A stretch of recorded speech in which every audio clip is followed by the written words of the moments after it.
అభివృద్ధి సంక్షేమానికి మహారాష్ట్ర ప్రజలు మద్దతుగా నిలిచారన్నారు AP BJP chief Purandeswari.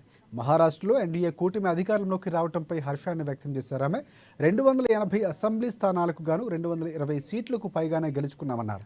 Jharkhand రాష్ట్రంలో కొంత వెనుకబడి ఉన్న ఫలితాలు పూర్తిగా రావాల్సి ఉందన్నారు. 88 సీట్లు ఉన్నట్లయితే అక్కడ దగ్గర 220 సీట్ల పైచిలుకు ఇవాళ ఎన్డీఏ కూటమి గెలిచేటువంటి పరిస్థితి ఇప్పుడు ఉన్నటువంటి నేపథ్యం. ప్రత్యేకంగా భారతీయ జనతా పార్టీని చూసినట్లయితే 125 స్థానాల్లో ఇవాళ భారతీయ జనతా పార్టీ మహారాష్ట్రలో ఆధిక్యంలో ఉంది. అంటే ఇంకా ఇంచుమించు ఎన్నికలు ఫలితాలు వెలువడినట్టేనని చెప్పి మనం భావించవచ్చు.